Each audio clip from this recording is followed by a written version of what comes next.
हिंदी साहित्य दीप इस YouTube channel पर आप सभी भावी प्राध्यापकों का तथा विद्वजों का बहुत बहुत स्वागत। आप नए होंगे तो हिंदी साहित्य दीप इस यूट्यूब चैनल को सब्सक्राइब करना तथा बेल आइकन को दबाना। वीडियो अच्छा लगा तो अपने मित्रों को भी भेजना। सेट नेट एमपीएससी एग्जाम 2025-26 विषय हिंदी के प्रति आपके मन में कोई डाउट हो तो इस नंबर पर कॉल करना। हिंदी साहित्य दीप ज्ञान की रोशनी साहित्य के संग इस ब्रीद वाक्य के साथ आज की वीडियो में हम चर्चा करने वाले हैं वर्ण विचार। याद रखना, सेट नेट एमपीएससी के एग्जाम के लिए वर्णमाला को लेकर 2 या 3 प्रश्न हो सकते हैं, ज्यादा से ज्यादा 5 भी होंगे। इसका अर्थ कि 5 अंक, इसका अर्थ कि 2 अंक के लिए एक प्रश्न, 10 अंक आपके तय हो रहे हैं। इसलिए मैं प्रतिदिन 10 एमसीक्यू के तौर पर वर्णमाला को लेकर 5-5 प्रश्नों को लेकर आपके सामने पेश होता रहूंगा, आपको समझाता रहूंगा, आपको ज्ञान देता रहूंगा। आप भी जुड़िए, आप अपने मित्रों को भी जुड़ने के लिए कहिएगा। देखते हैं वर्ण विचार। भाषा में अनेक रूपता आ जाए तो विभिन्न प्रकार के भ्रम उत्पन्न होते हैं। देखिएगा, व्याकरण के द्वारा कुछ ऐसी बातें, ऐसी स्थिति में भ्रमों का निवारण आवश्यक हो जाता है। भाषा का मानक रूप निश्चित करना पड़ता है। भाषा के शुद्ध रूपों और प्रयोगों के निरूपण की आवश्यकता होती है। इसलिए व्याकरण शास्त्र हमारी सहायता करता है। व्याकरण से ही भाषा के नियमों का परिचय मिलता है। व्याकरण का एक स्थिर रूप बनने में व्याकरण का महत्व अस्वीकार नहीं किया जा सकता। भाषा के शुद्ध बोलने, लिखने, पढ़ने, समझने के लिए नियमों का ज्ञान जिस शास्त्र से होता है उसे व्याकरण कहा जाता है। इसीलिए प्रत्येक भाषा का अपना व्याकरण होता है। भाषा को व्यवस्थित तथा मानक रूप प्रदान करने वाला शास्त्र व्याकरण कहलाता है। हम यह व्याकरण के संदर्भ में इसलिए बता रहे हैं कि वर्ण विचार व्याकरण का एक अंग है। व्याकरण में भाषा के विभिन्न घटकों का अध्ययन किया जाता है। इन्हीं निम्नलिखित शीर्षकों से हम उसको जान सकते हैं, जैसे वर्ण विचार, शब्द विचार, पद विचार, वर्ण विचार, शब्द विचार, पद विचार और वाक्य विचार। उपरोक्त 4 विभागों के अतिरिक्त 2 और विभाग भी हिंदी व्याकरण में स्वीकृत है, चिन्ह विचार और छंद विचार। आइए हम सब वर्ण विचार के क्षेत्रों के बारे में चर्चा करेंगे। ध्यान से सुनना। आप नए होंगे तो अपने मित्रों को भी ये वीडियो भेजना बहुत जरूरी है। पहले देखेंगे वर्ण विचार। जिस विभाग में वर्ण अथवा अक्षरों के आकार, उच्चारण और उनके मेल से शब्द निर्माण की चर्चा होती है, उसे वर्ण विचार कहा जाता है। वर्णों अथवा अक्षरों का स्वतः उच्चारण होता है। स्वर अपनी प्रकृति से अक्षर होते ही है, लेकिन व्यंजनों वर्णों में भी रहते हैं। जैसे अ वर्ण क के साथ मिलकर क बनता है। ध्यान से देखा जाए तो वर्ण विचार शुद्ध भाषा प्रयोग के लिए परम आवश्यक ही नहीं, सर्वप्रथम विभाग भी है। वर्णों को पहचानने के लिए जो विकल्प चिन्ह या संकेत निर्धारित होते हैं, उनके आकार, उच्चारण आदि के बारे में जानकारी हासिल करना जरूरी है। इस संदर्भ में एक सवाल उठता है कि ऐसे जानकारी से भाषाई शुद्धता का क्या संबंध है? लता एक शब्द है। वर्ण विचार करें तो यह केवल 2 वर्णों से बना शब्द है। बिल्कुल न, ल लु अ न, लु अ त आ न, ल ता ल ल प्लस ल आधा होगा प्लस अ, ल त प्लस आ, दोनों मिलकर ये वर्ण वर्ण विच्छेद के तौर पर उसको देखा जाता है। ल प्लस आधा। चार वर्णों के मेल से बना शब्द अंततः बिना वर्ण विचार की समझ से व्याकरण तथा भाषा की सही जानकारी हो सकती है। वर्ण विचार के अतिरिक्त शब्द विचार, पद विचार, वाक्य विचार की भाषा तथा व्याकरण के अन्य घटक है। शब्दों की उत्पत्ति, रचना, शब्द भेद आदि के नियमों का उल्लेख शब्द विचार के अंतर्गत होता है। तो पद भेद, रूपांतरण एवं प्रयोग संबंधित नियम, पद विचार एवं वाक्य भेद, वाक्य के अंग, उपांग आदि पर विचार वाक्य विचार के अंतर्गत किया जाता है। इसी तरह पूर्ण विराम, अल्प विराम, कोलोम, सेमी कोलोम, है ना? उसके बाद डैश, अर्ध विराम, पुस्तक आदि चिन्हों का प्रयोग विराम चिन्ह विचार के अंतर्गत होता है।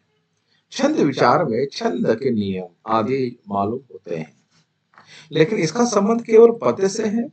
इन विषयों में यदि आपकी रुचि हो तो अधिक जानकारी प्राप्त करनी हो तो आप कोई भी भाषा विज्ञान की स्तरीय पुस्तक पर पढ़ सकते हैं। हम आते हैं वर्णमाला। वर्णों के समूह को वर्णमाला कहते हैं।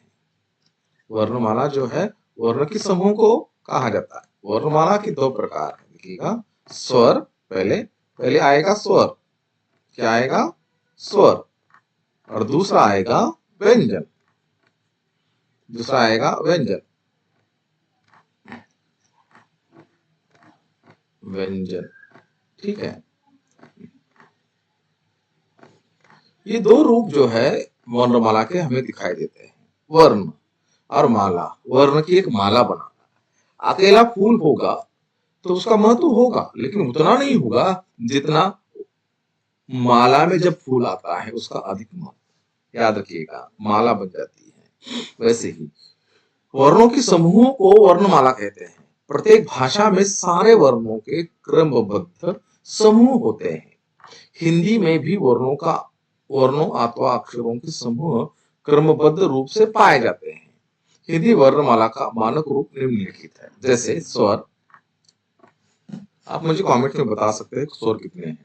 अ, आ, इ, उ, री, ए, ओ, आओ। देखो, इसमें अनुस्वार आएगा, बिंदी, ये विसर्ग आएगा, दो बिंदी अक्षर के बाद लगाई जाती है। याद रखिएगा, इनके चिन्हों को ध्यान में रखिएगा। व्यंजन, आप ये व्यंजन जो है आपको दिखाई दे रहे हैं, ये 25 व्यंजन है। स्पर्श व्यंजन कहलाते हैं। उसे 5 वर्गों में बांटा गया है। क, च, क, स, ट, त, फ। ये 5 इस प्रकार से आएंगे, इस प्रकार से 5 आएंगे, इस प्रकार से 5 आएंगे और इस प्रकार से 5 आएंगे। इसे पंचम वर्ण के तौर पर देखा जाता है। जो आखिरी के जो है ये पंचम वर्ण है ना। कैसे? देखो, व्यंजन मूलतः 5 वर्गों में उनको बांटा गया है। क, ख, ग, घ, अंग। च, छ, ज, झ, ञ। ट, ठ, ढ, ढ, आणा। त, थ, द, ध, न। प, फ, ब, भ, म आदि। आप ये अंत्यस्थ वर्ण है, आप पूछा जाएगा आपको पर्याय के रूप में।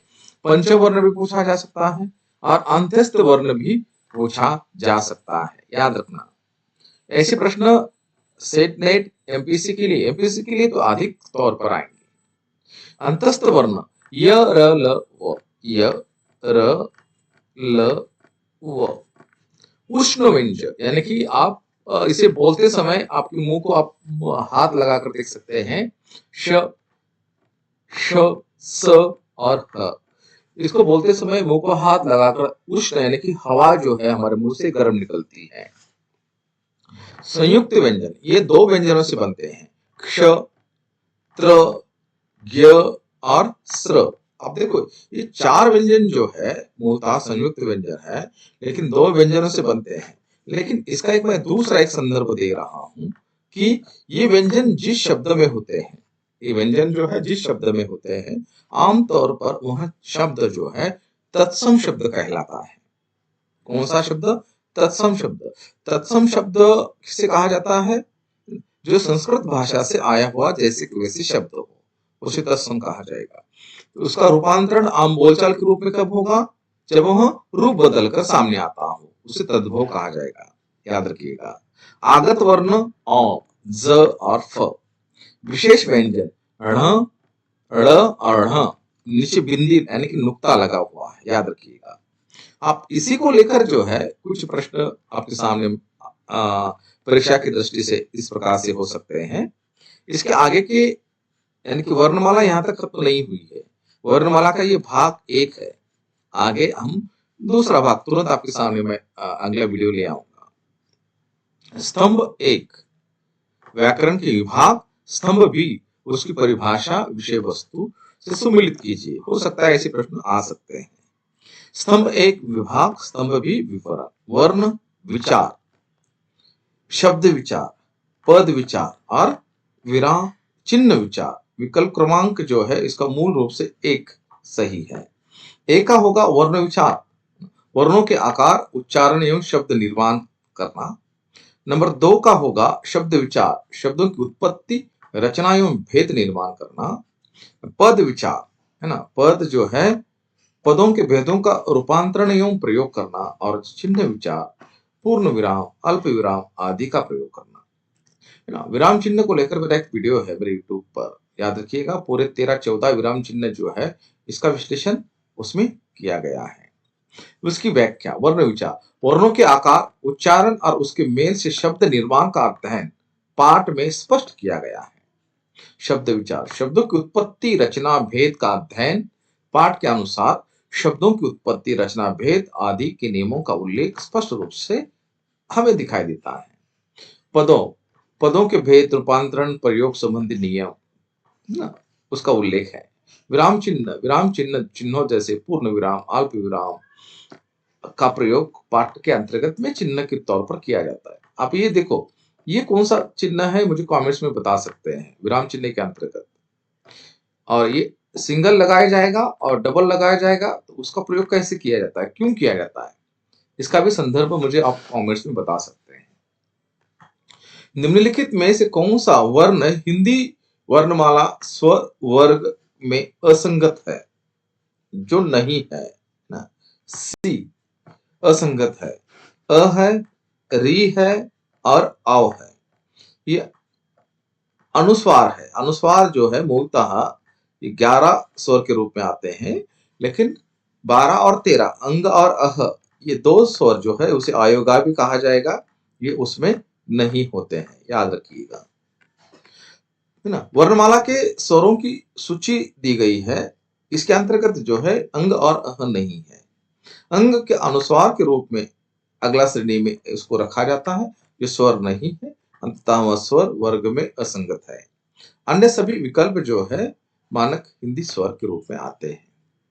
व्याकरण के विभिन्न विभागों को उनके अध्ययन के तार्किक क्रम, भाषा की बुनियादी इकाइयों से लेकर जटिल इकाई तक के अनुसार व्यवस्थित कीजिएगा। ऑप्शन क्रमांक 1 नंबर 1 आएगा वर्ण विचार, नंबर 2 आएगा वाक्य विचार, शब्द विचार, नंबर 3 आएगा वाक्य विचार और नंबर 4 आएगा पद विचार। वर्ण विचार, शब्द विचार, वाक्य विचार और आखिरी में पद विचार। भाषा की संरचना तार्किक क्रम से सबसे छोटी इकाई वर्ण से शुरू होकर इकाई वाक्य तक जाती है। वर्ण विचार सबसे बुनियादी इकाई वर्ण ध्वनि, शब्द विचार वर्णों के मेल से बनते हैं, पद विचार शब्दों के व्याकरणिक रूप पद है और वाक्य विचार पदों के मेल से वाक्य बनता है। मूलतः सर्वप्रथम विभाग वर्ण विचार को ही माना जाएगा। स्थापना, वर्ण विचार भाषा की शुद्धता के लिए परम आवश्यक है, क्योंकि बिना वर्णों के आकार, शब्द, उच्चारण, मेल की समझ के शब्दों एवं वाक्यों का सही प्रयोग संभव नहीं है। स्थापना और तर्क दोनों सही है, और तर्क जो है स्थापना की सही व्याख्या करता है। स्थापना और तर्क दोनों सही है, परंतु तर्क स्थापना की सही व्याख्या नहीं करता है। स्थापना सही है, तर्क। ऑप्शन क्रमांक 1 सही है। स्थापना और तर्क दोनों सही है और स्थापना तर्क स्थापना की व्याख्या करता है। व्याख्या: वर्ण विचार शुद्ध भाषा प्रयोग के लिए परम आवश्यक नहीं, बल्कि सर्वप्रथम विभाग भी है। साथ ही लता शब्द के उच्चारण को दर्शाया गया है। वर्णों की सही समझ के बिना शब्द का विश्लेषण गलत हो सकता है, इसलिए तर्क और स्थापना सही कारण बताते हैं। पाठ के आधार पर निम्नलिखित में से कौन सा कथन गलत है? ऑप्शन क्रमांक सी, अण और ढ को हिंदी वर्णमाला में संयुक्त व्यंजन की श्रेणी में रखा गया है। व्याकरण भाषा को सुव्यवस्थित मानक रूप प्रदान करता है, सही है। छंद विचार का संबंध केवल गद्य कविता से होता है, सही है। अयोग अंत ये विसर्ग अह को हिंदी वर्णमाला के विसर्ग भी कहा जाता है। विकल्प ए सही है। पाठ के प्रारंभ में कहा गया है कि भाषा को सुव्यवस्थित तथा मानक रूप प्रदान करने वाला शास्त्र व्याकरण है। विकल्प बी भी सही सही है। पाठ के अंत में स्पष्ट है कि छंद विचार में छंद के नियम आदि मालूम होते हैं, लेकिन इसका संबंध केवल पद्य से है। विकल्प सी गलत है। पाठ में दी गई वर्णमाला सूची में अण अढ़ को विशेष व्यंजन यानी कि संयुक्त की श्रेणी में रखा गया है। संयुक्त व्यंजन क्षेत्र ज्ञ स्र में है। विकल्प डी सही है। अह को विसर्ग के रूप में वर्णमाला की सूचीबद्ध किया गया है।